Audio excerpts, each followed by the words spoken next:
It's 7:13 p.m. on a Friday night. You're 12 years old. And this is the moment you've been waiting for all week. Your mom's minivan turns into the parking lot like it's pulling up to a sacred temple. A bright blue sign glowing like a beacon in the night. Yellow lettering that seems to stretch towards the heavens. Blockbuster. The windows are fogged with fingerprints. The sliding doors swoosh open, and boom, there it is. That glorious wall of new releases. You don't grab a basket. You don't need one. Your mission is tactical, strategic, emotional. You drift past the snack rack, ignore the 2 for $5 bucket of Charleston chews, and make a beeline to the just-in shelf. It's a dance. Other kids are already hovering. You move fast. You see it. The actual copy of Rush Hour 2. Still in its original case. Not one of those evil empty displays. It's there, in your hands. Yours. And just like that, your weekend is made. This was the magic of Blockbuster. It wasn't just about movies. It was about the ritual. The carpet was weirdly sticky. The walls were littered with sun-faded posters and security mirrors. Half the staff seemed mildly annoyed to be alive. But none of that mattered, because Blockbuster was ours. It was a cultural landmark, a Friday night pilgrimage, a VHS sanctuary. And for a long time, it reigned supreme, a titan of home entertainment. It outlasted the mom and pop shops. It weathered the format wars. It flirted with the internet. And then, almost overnight, it vanished. This is the story of Blockbuster. How it rose, how it ruled, how it failed to adapt, and how it still echoes in every nostalgic bone of our bodies. So rewind your memories, crack open a bag of microwave popcorn, and let's hit play. To really understand the power of Blockbuster, you have to go back, way back, to the dawn of the home video era, before streaming, before Redbox, before even DVDs. Let's hit rewind to the late 1970s and early 1980s. At the time, the idea of watching a movie at home, not just something on cable or broadcast, was revolutionary. When VHS players first hit the market, they were clunky, expensive, and considered cutting edge. A VCR could easily run you $1,000, and that's in 1980s money. But as prices dropped and tech improved, demand exploded. Studios realized they could repackage their theatrical releases and sell or rent them to the public. Independent video rental stores began popping up across the country, often little more than holes in the wall, with handwritten labels and milk crates filled with tapes. These stores were chaotic and personal. One might specialize in horror. Another might have a secret stash of foreign films. Some were known for ignoring age restrictions altogether. They were local, quirky, human, but they were very limited. Inventory was small, hours were inconsistent, and organization was questionable. Enter Blockbuster. In 1985, a man named David Cook opened the very first Blockbuster video in Dallas.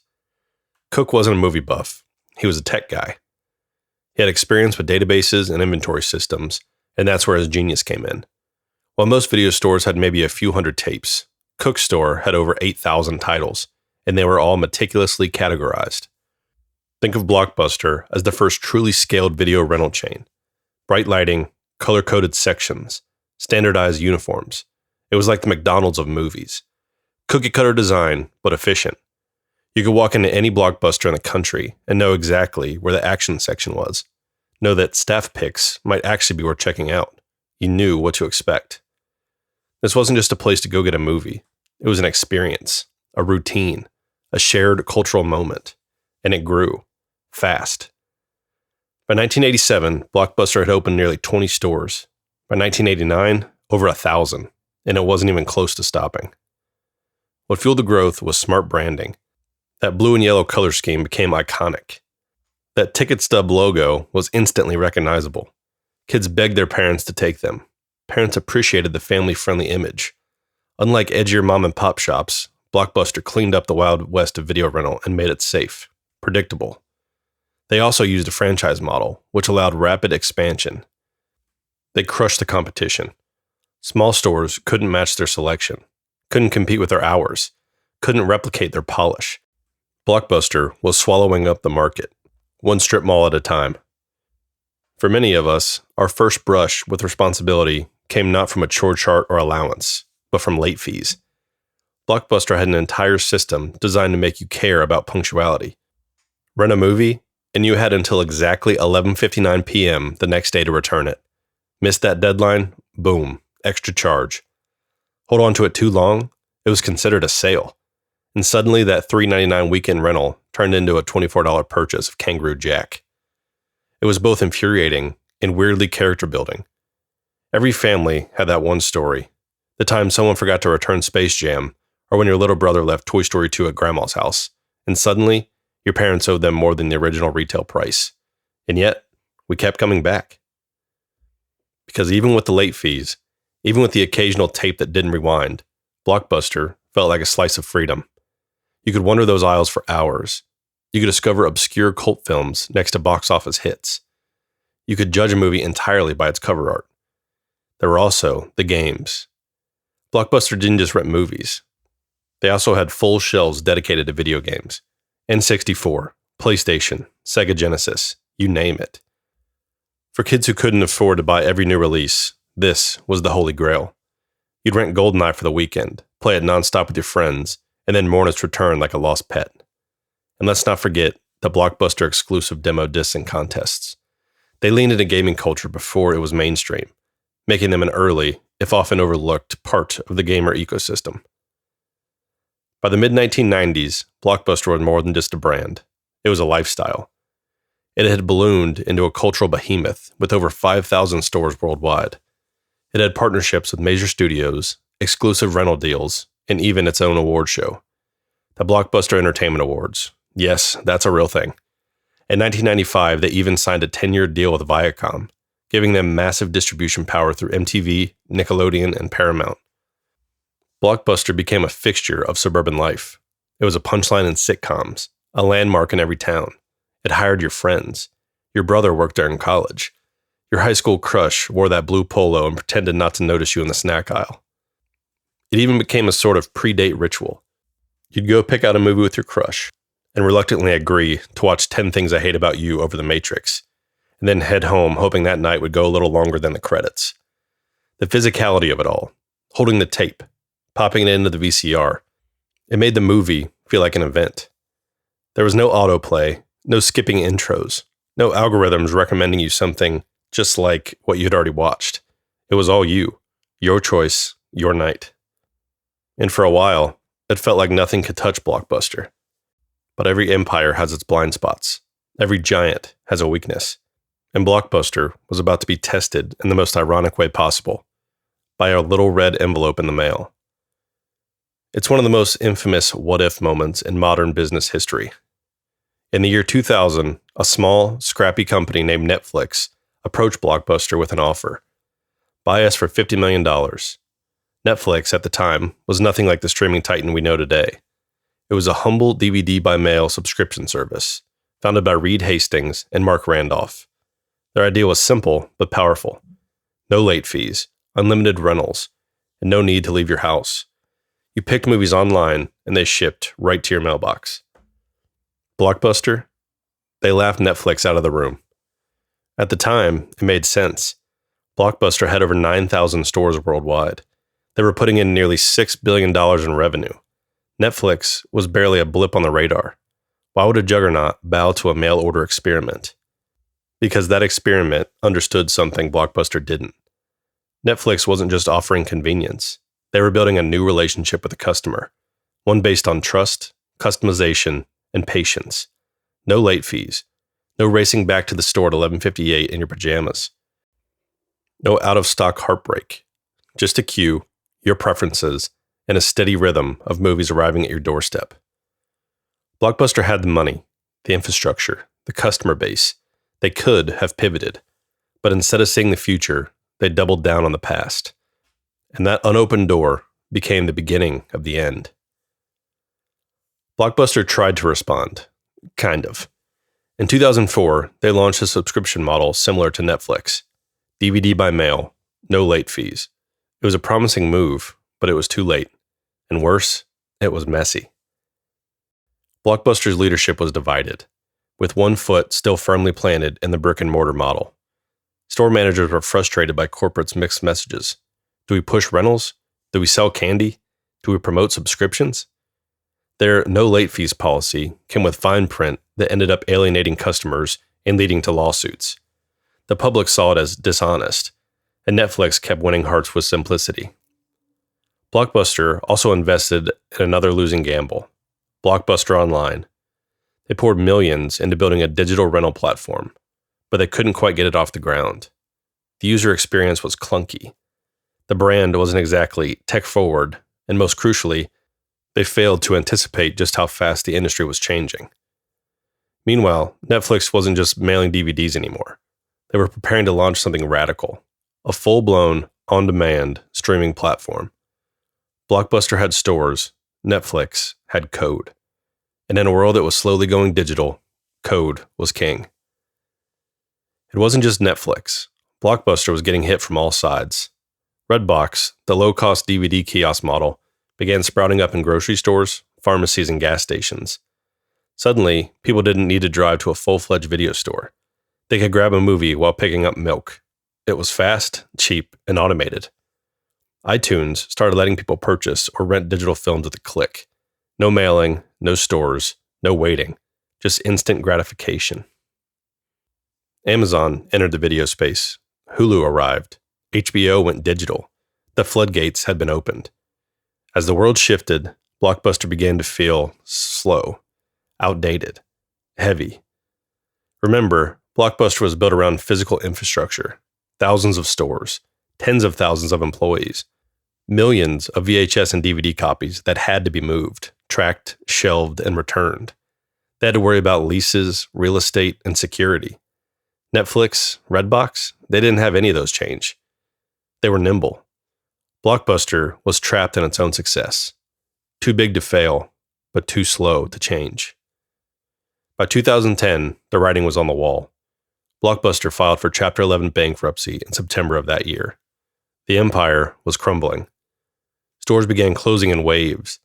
Some held on longer than others, clinging to shrinking communities of loyal customers, but the world had moved on. In 2011, Dish Network bought Blockbuster's remaining assets for a fraction of what the company had once been worth.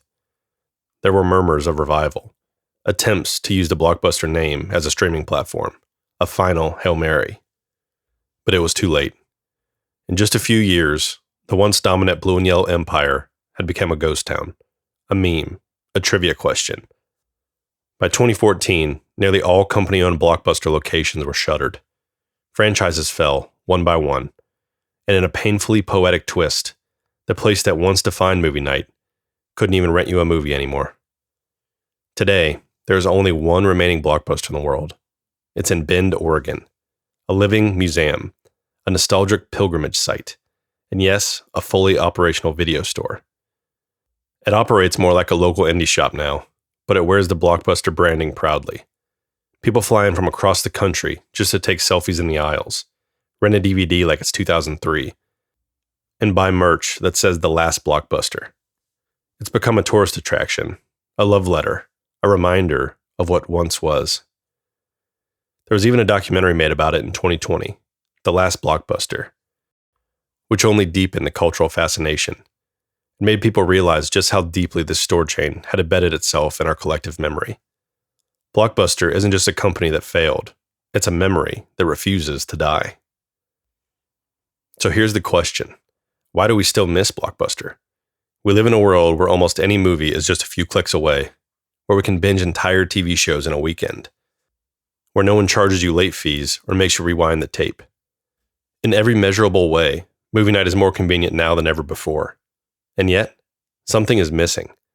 Maybe it's the anticipation, the act of choosing something, the weight of the tape in your hand, the buzz of walking through those doors and seeing what was new this week.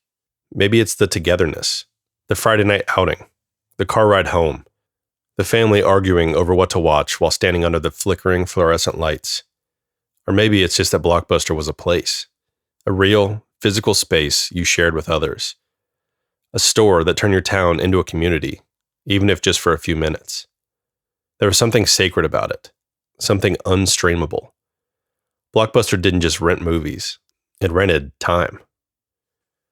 Let's time travel, not to a historical moment or a news headline, but to a feeling. Let's walk back into that Blockbuster on a Friday night in 1998. The door chimes when you walk in. The AC is blasting. There's a weird mix of smells: warm plastic, carpet cleaner, maybe some artificial butter from the microwave popcorn rack. It's crowded, but not in a bad way. Parents and kids, teenagers in packs, couples whispering over rom-coms, a dad holding 4 DVD cases while his kids won't stop begging for games. The new releases wall is packed with cardboard cutouts and plastic cases with white paper inserts. Some shelves are full, others hauntingly empty, as if a tornado of customers had already wiped out copies of Armageddon. You check behind the display copy just in case, and when you find a real one back there, you feel like Indiana Jones discovering treasure. There's a distinct rhythm to how people browse here. Some go straight to their favorite section: horror, sci-fi, action. Others do a slow lap around the store first, headphones dangling, hoodie sleeves pulled over their hands. These are the indecisive ones, standing in front of a wall of titles, scanning back and forth like they're in a trance, holding one tape for 10 minutes and then putting it back. You overhear arguments about which Die Hard is the best. Someone asking if Titanic is still out. A kid frantically trying to convince his mom that The Mask isn't scary. You take your pick, walk up to the counter, and the staff member scans your card. There's a ding. The case gets popped open to check if the right tape is inside. Then the clerk hits you with the legendary phrase, "Due back by Sunday at midnight. Please be kind. Rewind." You clutch the plastic case like it's gold, walk past the candy rack, push open the double glass doors, and step out into the weekend. Blockbuster wasn't just a movie store. It was a social network, but not the kind run by algorithms and likes. The kind made from real people in real space. Think about it. You didn't scroll through thumbnails. You walked the aisles. You didn't rely on stars or trending charts. You talked to someone. You got a recommendation. You saw what was gone and knew what that absence meant. If there were no more copies of Scream, that said something.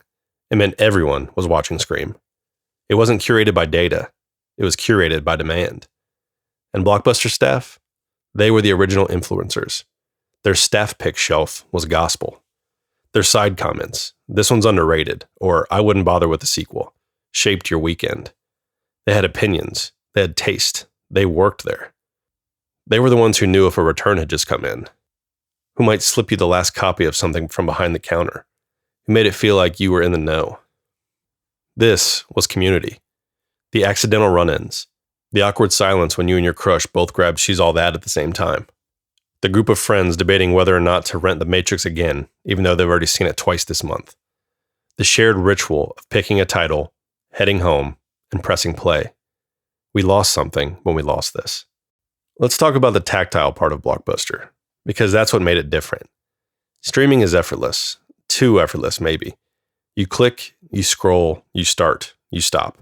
You switch to something else, you're barely committed. But at Blockbuster, your choice mattered. You walked the aisles, weighed your options. You held the tape in your hand. You read the back of the box, sometimes twice. You asked someone if it was any good. You made a decision, and that decision carried weight. If the movie sucked, you were stuck with it. If you picked something boring, the whole night felt wasted. That's what made it mean something. The hunt, the investment, the stakes. Even the sound mattered. The clack of a VHS case opening. The soft whir of the tape sliding into the VCR. The buzzing blue screen that preceded the previews. The moment that rated PG-13 logo popped on and the room went quiet. It wasn't background noise. It was an event. Today, watching something is often passive, distracted. But back then, you really watched. You paid attention. Because this was your pick, your gamble. It made the whole experience richer. There's something poetic, almost mythic, about the Blockbuster return slot. It was the end of the journey, the final step in the cycle. You drive back, tape in hand, feeling a mix of pride and panic. Did we rewind it? Are we late? What if they don't check it in fast enough? Sometimes you just toss it into a metal bin like a newspaper boy on autopilot. Other times you'd go inside because the movie was so good you wanted to rent another night right away. There was a kind of weird thrill in returning something. Closure, completion. You'd stand there, tape in hand, and watch the bin clatter open and snap shut. It was official. Done. And those drop slots, they were open late, sometimes 24 hours. Blockbuster may have closed at midnight, but those chutes were always waiting, like a confessional for your late fees and overdue sins. And who among us didn't try the slide it in gently and hope it doesn't slam method? It was all a part of the Blockbuster rhythm, that physical relationship with media that we've since lost. Blockbuster wasn't just movies. It was a whole ecosystem of entertainment temptations. Let's start with a candy rack. You know the one. It was right near the registers, lined with Butterfingers, Twizzlers, Snow Caps, microwave popcorn, and the occasional novelty item like gummy pizza slices or sour spray. Overpriced? Absolutely. Necessary? Somehow also absolutely. If you were a kid, this was your final negotiation zone. That moment where you clutched your Space Jam VHS and made one last desperate pitch for Airheads. Sometimes you won. Sometimes your parents hit you with the dreaded, "We've got snacks at home." There were also the accessories. Rewinder machines, because you didn't want to wear out the VCR. Movie-themed keychains, even Blockbuster-branded water bottles or mugs. It felt like a merchandise cave for movie lovers. Then there were the weird little promotions, collectible pogs, scratch and win cards, or tie-ins with fast food toys. They'd tape a Burger King coupon to the front of a VHS and act like it was a premium deal. All of it added up to something more than just a rental. It made Blockbuster feel like a destination. Like it meant something. Blockbuster became such a natural part of life in the 90s and early 2000s, it started showing up everywhere. Not just in your neighborhood strip mall, but on TV, in movies, and even in video games. You'd catch references in sitcoms like Seinfeld, Friends, or Malcolm in the Middle. Characters casually dropped lines like, "Let's hit Blockbuster on the way home," or "It's due back tomorrow," without explanation, because everyone already knew what they were talking about. Blockbuster was shorthand for movie night, for normal life, for this is what people do. In The Simpsons, the store occasionally popped up as Video Barn or Shabby Video, always a tongue-in-cheek jab at the omnipresence of chains. In South Park, there was even a whole Halloween episode called A Nightmare on FaceTime, where Randy buys a Blockbuster franchise and goes insane because no one rents movies anymore. It was a horror comedy rooted in nostalgia. Even Marvel got in on the action. When Captain Marvel crash lands into Earth in the 1990s, where does she land? A Blockbuster. The camera lingers on the glowing sign. It's a time capsule. A cultural shorthand. A moment instantly legible for anyone who lived it. And the best part? None of it felt forced. Blockbuster was embedded in daily life, and its cultural footprint wasn't just commercial. It was emotional, generational. Now let's talk about one of the most glorious subplots in the Blockbuster saga: video games. For kids who couldn't afford a new $50 game every month, Blockbuster was the ultimate workaround. You could walk in with your rental card and walk out with Mario Kart 64 for 5 days. No birthday money needed, just a dream and a decent return history. The video games section was like a candy store. Bright, colorful boxes, game manuals, often still tucked inside, entire shelves for SNES games, Genesis, N64, PlayStation, and later, GameCube, Xbox, PS2. If you were lucky, you'd score a copy of Tony Hawk Pro Skater or Super Smash Bros. Before the weekend rush. And nothing hurt quite like showing up only to find that all the copies are gone. All that remained were those empty placeholder boxes, mocking you from the shelf. You'd sometimes stalk the return bin or ask the clerk if anyone had brought a copy back in. You were a digital detective trying to score a gaming miracle. Some Blockbusters even have demo stations where you could try the games out. These were sacred. A few minutes of play on a controller that barely worked, but still, it was free access to a gaming universe your parents probably wouldn't let you buy. Renting games was also strategic. You could test a game before buying it, or, for the truly bold, try to beat a game over the weekend. A perfect run. No saves, no sleep, just pure kid adrenaline. And sometimes, you beat it. And for a moment, you were a legend. If you worked at Blockbuster, you held power. Not capital P power, but the kind that mattered in your social circle. You knew what came out early. You had access to the return pile. You could hold stuff behind the counter for your friends. You got to wear the blue polo with the iconic yellow tag and stand behind that tall desk like a gatekeeper to cinematic joy. The training was real. You learned how to categorize genres, how to rewind tapes before restocking, how to genuinely tell something their tape wasn't returned, even though they swear they dropped it in the bin. You lived by late fees, release dates, and the almighty barcode scanner. And behind the counter, it wasn't always glamorous. Sorting tapes, telling people that they still owed $16 for that overdue copy of Shrek, explaining for the 500th time that the store couldn't hold a new release past 24 hours. But the culture? Legendary. You and your coworkers would speak movie quotes in a conversation. Debate whether Clerks was better than Mallrats. Play Guess the Movie from just the tagline. It was a hangout job, a community job, a pop culture crash course. And at the end of the night, when the last customer left and the lights dimmed, it was just the hum of the return machine and the flicker of CRT monitors. That was magic too. As the 2000s crept forward, Blockbuster was still standing tall, but the cracks were forming. The first hit, DVDs. Faster, cheaper, and easier to store than VHS tapes. Blockbuster did make the switch, but slowly.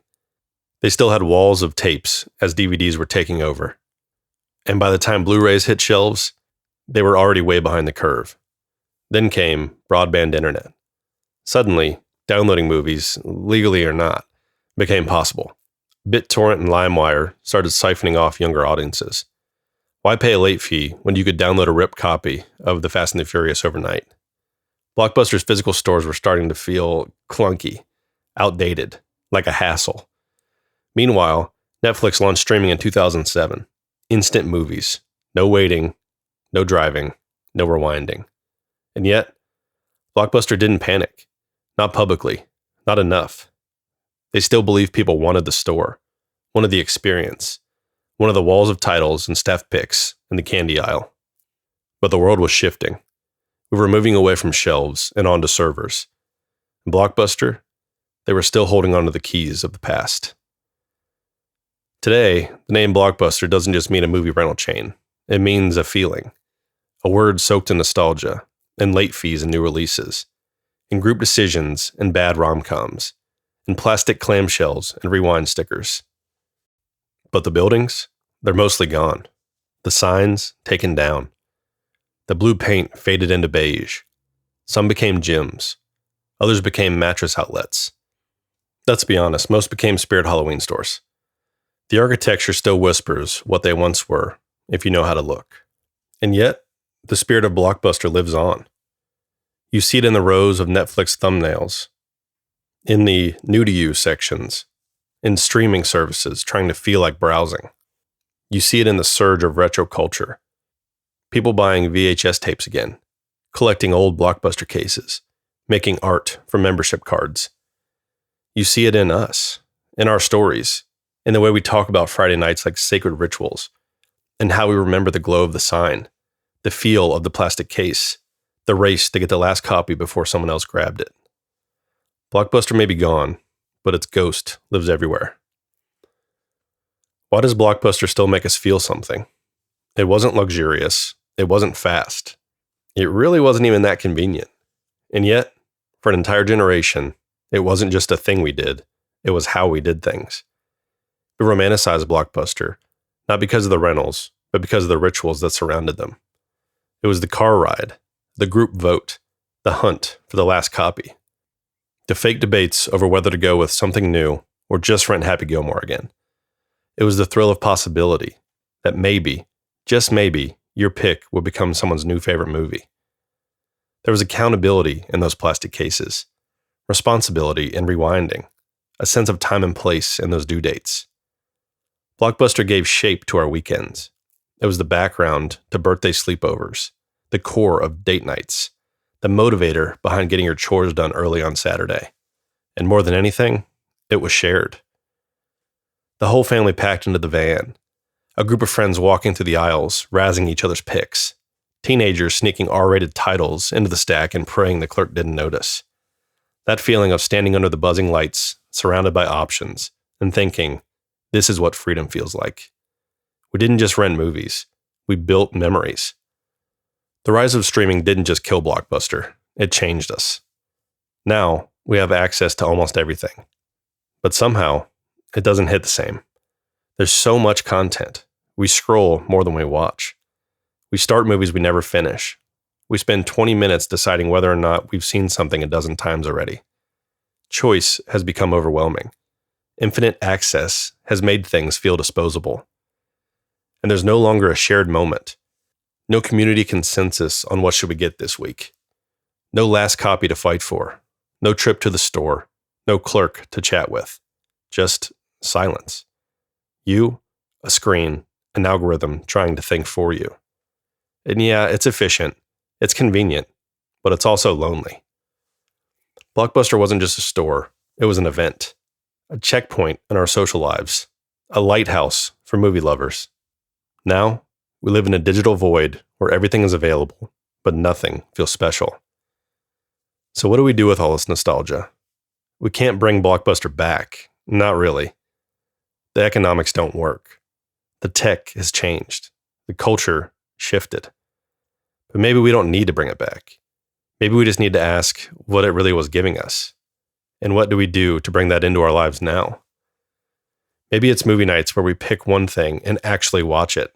No phones, no multitasking, just watching, together, with popcorn, bad previews and all. Maybe it's letting someone else choose, a partner, a roommate, a friend. No swiping past their suggestion, no arguing, just rolling with it. Maybe it's going analog for a night, dusting off the old DVD player, and visiting one of the few local video stores that are still hanging on for dear life. Maybe it's supporting the things that still make the media feel tangible. Vinyl shops, bookstores, indie theaters, any place that reminds us that entertainment doesn't have to be passive. And maybe, just maybe, it's okay to miss it. To remember the feeling of sliding a VHS into the return bin and knowing that somewhere, someone else is about to discover this for the first time. Here's a secret that most of us never admitted while Blockbuster was alive. We thought it would always be there. It was so big, so iconic, so constant. It felt immortal. You never thought the one in your town would close. That the blue sign would come down. That someday you drive past and see a mattress store instead. But that's how memory works. It tricks us. It lets us believe some things are forever until they're not. And yet, Blockbuster is still with us. Not in stores, not in rentals, but in who we became. The people who knew what it meant to wait, to wonder, to choose. The people who can still picture the fluorescent glow, that whir of the VCR, that cheap plastic case in your backpack. The people who still remember rewinding, not just tapes, but time. Blockbuster is gone, but the feeling? That feeling is still alive in us. So here we are at the end of the tape. And if you're anything like me, your brain is already flashing back to a Friday night under the parking lot lights, to the hum of fluorescent bulbs, to the exact feel of that yellow and blue plastic card in your wallet, to the weight of a VHS clunking down into the drop slot, to the sound of your dad saying, "Pick fast, we're not staying here all night." Blockbuster didn't just give us the best movies, it gave us the best memories of movies. It didn't matter if the tape skipped, or if you returned it 2 days late. What matters is that you shared it with your friends, your siblings, your crush, your little cousins, your parents, yourself. And every time you walked through those doors, you weren't just renting a title. You were renting a little moment in time. A little memory that would stick with you long after the late fee had faded. So wherever you are tonight, whether you're streaming something on Netflix, scrolling for hours on Hulu, or watching a bootleg DVD from a flea market, take a moment. Think about what it meant, what it means, and always will. This has been Retrowaved.